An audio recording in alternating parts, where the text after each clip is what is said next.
সংসারে যারা শুধু শাসক হতে চায় তারা কখনো সংসারে শান্তি চায় না।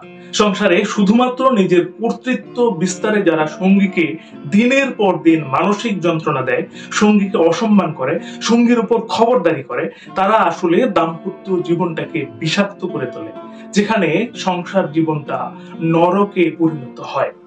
আত্মত্যাগ, সমঝোতা, প্রেম আর সেই সাথে পরস্পরের বোঝাপড়ার মাধ্যমে যেখানে দাম্পত্য জীবনকে উপভোগ্য করে তোলা যায়, সেখানে নিজের কর্তৃত্ব বিস্তারে সঙ্গীকে সর্বোচ্চ মানসিক পীড়া দিতে থাকে।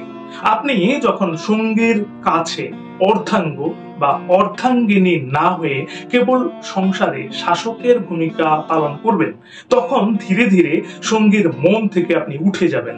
মন নষ্ট হয়ে গেলে মানুষ আর মায়ার শেকলে আবদ্ধ থাকে না, সে মুক্তি চায় এবং একটা সময়ে গিয়ে ঠিকই নিজেকে সরিয়ে নেয়। সংসার জীবন কারো কাছে আরাধনার, কারো কাছে পরম যত্নের এবং গুরুত্বপূর্ণ অধ্যায়। আর এই সংসারে যারা নিজেকে সঙ্গীর কাছে কেবল শাসক হিসেবে প্রতিষ্ঠা করে, তারা সঙ্গীর ভালোবাসা পাওয়ার যোগ্যতা রাখে না, সঙ্গীকে চরম মানসিক যন্ত্রণা দিতে থাকে এবং সঙ্গীকে চরম অবহেলায় ফেলে রাখে। এমন মানুষদের প্রতি তাদের সঙ্গীর সঙ্গে ঘৃণা জমতে জমতে এতটাই তাদের প্রতি টান কমে যায়, যখন পাশাপাশি থাকতেও ঘেন্না লাগে। একটা নির্দিষ্ট বয়সে এসে সংসারের এমন স্বৈরাচারী শাসকগণ সঙ্গীর গুরুত্ব ঠিকই অনুধাবন করতে পারে, যখন তারা বৃদ্ধ বয়সে এসে একদম একা হয়ে যায়। সংসার জীবন হওয়া উচিত ভালোবাসার অভয়ারণ্য, যেখানে সঙ্গী থাকবে মানসিক শান্তির আস্থা। পৃথিবীর আর কোথাও না হোক, সঙ্গীর বুকেই মিলবে পরম শান্তি।